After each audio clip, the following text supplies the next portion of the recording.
I think if I hear you call me Becky one more time, six-pack, I'm gonna pop your tops. All six of them. Who are you?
Hey, this is Matt once again. Welcome back to another video. This is a series of videos for Wes. Very nice person who was very generous. And one of the requests he had was for Jodorowsky's Dune, which is a documentary from around 2013. Now, first off, if anyone wants to request pretty much any type of videos, you just send the request either directly to my PayPal or join my Patreon. Both links are down below in the info box. Now, Jodorowsky's Dune, the filmmaker Jodorowsky is a guy who I've heard of. I've seen bits and pieces of his movies based on the trailers, and they look fantastic on a visual sense. I still haven't seen one all the way through. They look very weird, they look very strange, but they look like some of the most beautiful visual films. Like, wow, like one of those things. And after watching the film, a part of me is like, man, I would love to have seen what he would have done with Dune. But then there's a part of me that's kind of, with the way history is, I'm kind of finding every dot made, and I'll explain that I know that doesn't make sense. But it's a very fascinating documentary. Because Jodorowsky, he's kind of a crazy guy, but kind of like a fun crazy guy. Because he talks about how he wanted to make a film that when people took LSD at the time, I want to fabricate the drug's effects and change the public's perceptions and put it on the screen. For me, Dune will be the coming of artistical God. Like, this guy's out there. He's out in the field somewhere planting something. And you get people interviewed, people who really like him, like Nicholas Winding Refn, Richard Stanley, who did Hardware, among others. You get interviews with H.R. Giger. You get audio from previous events of Dan O'Bannon, who had worked on it. Because by this time he had passed away, but there was some audio they used. And people who were in the pre-production of this film. And it was really interesting. It's really cool to see documentaries on films that never got made. For example, The Death of Superman Lives. I think that's one of the best documentaries ever made. I really do. The Death of Superman Lives is insanely fascinating. And this was interesting as well. Not as fascinating as that one, but this is still interesting to me. Because it goes through the director's career and doing films like El Topo and Holy Mountain, just how batshit insane they were. About how what's his next film? Oh, Dune. He doesn't know much about Dune. He looks into it. It's like, okay, let me get people who will share my... He doesn't want people who just want to work on a film. He wants people that really reach for the stars. Because he's really now thinking he's going to make this insane, crazy, best, the second coming of movies. But not in an asshole egotistical way, but I'm enjoying his passion. I'm enjoying his passion for it. And it details the people he picked out. He picked out this guy who did these comics, and it's the artist that he wants to help him.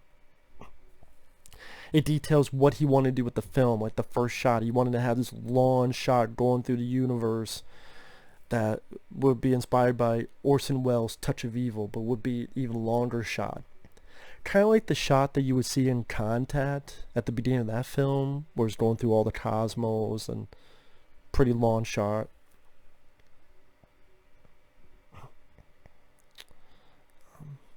And there's nice bits of humanizing this guy, because he could come off as pretty crazy, but like there's a moment where his cat's crying and it stops and he picks up the cat, he starts petting it, then continues.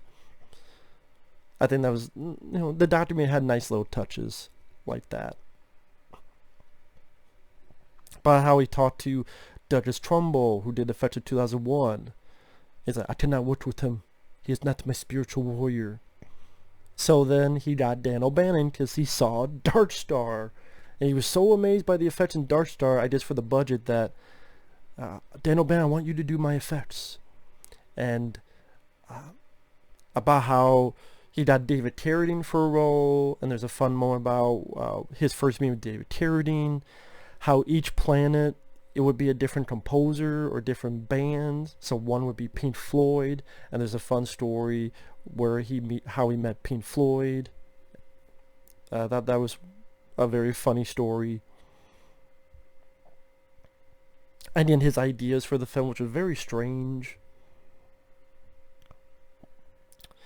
How the lead guy, he would get his son to play it. That's where I'm like, really? You don't get your own son to play the lead role?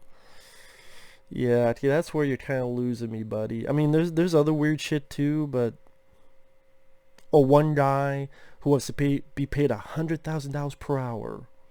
I was like, well, how many minutes he's gonna be in it? Well, maybe 3, maybe 5 minutes. Or do you tell him he'll be paid $100,000 per minute, just to soothe the guy's ego or whatever? How they're going to hire H.R. Dieter to design the bad guys. Mick Jagger was going to play a role. Orson Welles was going to play the Baron. The guy sums up was, I was raping the book, but with love. That's literally what he says. Jodorowsky, I was raping the book, but with love. Now, I never read the book. I liked the David Lynch film for what it was. The new film, I don't know. The trailers did nothing for me. Didn't watch the miniseries because I'm not that interested. But the reason the film didn't get made is because studios are not sure about the director. They're not sure about how bizarre this film would be. I mean, there was a bit where one of the lead characters has been castrated, but he wants a kid. So in order to have a kid, they have this drop of blood, and it goes to the woman, and the blood is changed to semen, and so this semen enters the ovum, and there's this explosion, and that's why, this castrated guy can have a son. Like, weird shit like that, which part of me is like, that'd be interesting to see on a inventive, imaginative level, but then part of me is like, well, why don't you just do your original film and not do Dune? But I didn't, for a guy who never read Dune and not that passionate about it because of that, I'd be open to it, but I would wonder how fans would think of it. Fans of the book may be like, fuck that. But the studios, it would have been like a $15 million movie. At least that's what they say in the movie, in the doc. But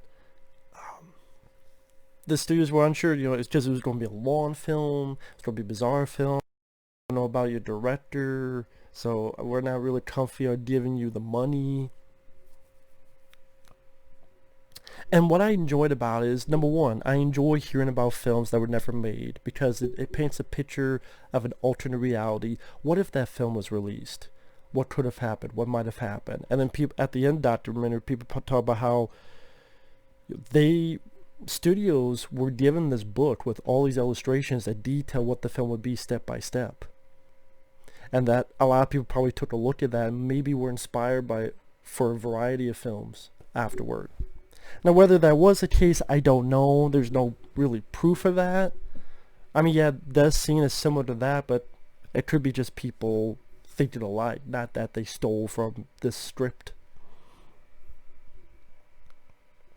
I did enjoy the passion. Jodorowsky seems like a crazy guy, but I loved his passion. This money, this shit, this paper, they have nothing inside. Movies have heart and power and ambition. This money, this shit, this paper's nothing. I appreciate the passion.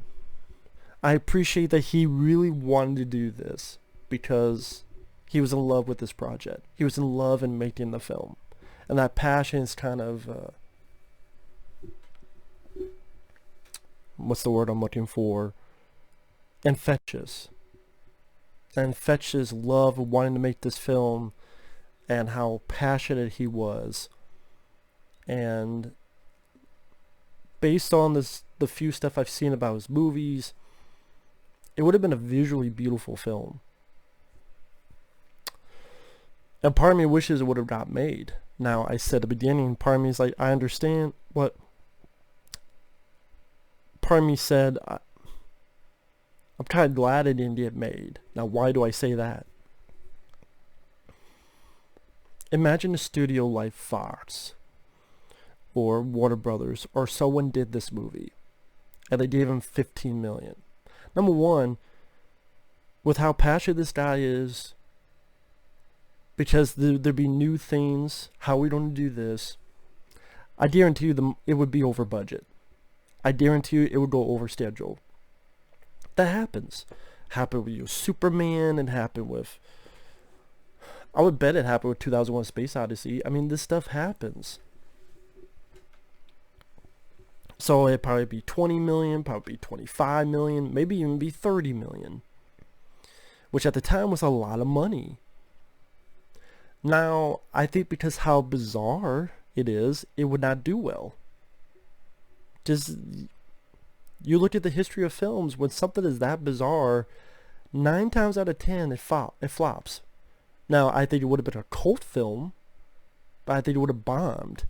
Now, if it's a bomb, it could have been a Heaven's Gate type of bomb. And if you had a Heaven's Gate meaning the Michael Cimino film that destroyed United Artists, the studio, you didn't see a lot of films made that were similar to Heaven's Gate for a long time. This is a sci-fi film. If you had a big budget sci-fi film and then it becomes a big bomb, studios are probably going to be like, no, don't do any sci-fi films. Which means George Lucas says, I want to do Star Wars. They're like, well, they did that film called Dune. I don't know, I mean, probably not. You have any action films or Dirty Harry films? And if Star Wars doesn't get made, then Alien doesn't get made. Or it does get made, it's a low budget B movie like it originally was. It doesn't become the A film, which it only did because of the success of Star Wars. And then Star Trek the Motion Picture doesn't get made. Maybe they would just done that TV show, but because of the success of Star Wars, they'd be like, oh, let's do Star Trek the Motion Picture. Okay, now let's do Star Trek 2, Star Trek 3, and a series of movies of that. Blade Runner doesn't get made. Because I guarantee you the success of Star Wars, Empire Strikes Back, even, Star Trek the Motion Picture, they're like, okay, sci-fi Blade Runner, give you a shot at it. And Ridley Scott wouldn't have done it because he wouldn't have done Alien. Alien wouldn't have existed. Would have been this... It probably would have been like Galaxy of Terror, which I like Galaxy of Terror, but not many people know what the hell that movie is. So Alien would have been another Galaxy of Terror instead of Alien. So it could have easily been this domino effect where a lot of these films you liked would not have happened because of it.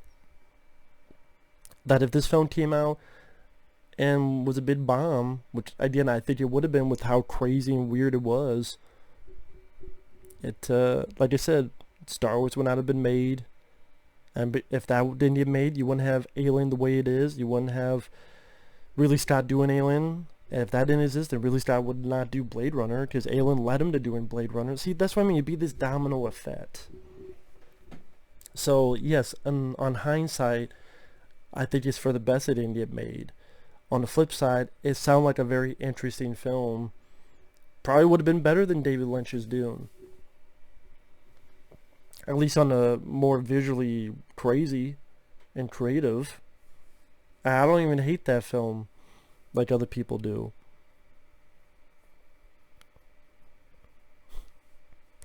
So at the end of the day, I mean, it was a very interesting documentary, and I wish they would do more documentaries on these never-made films.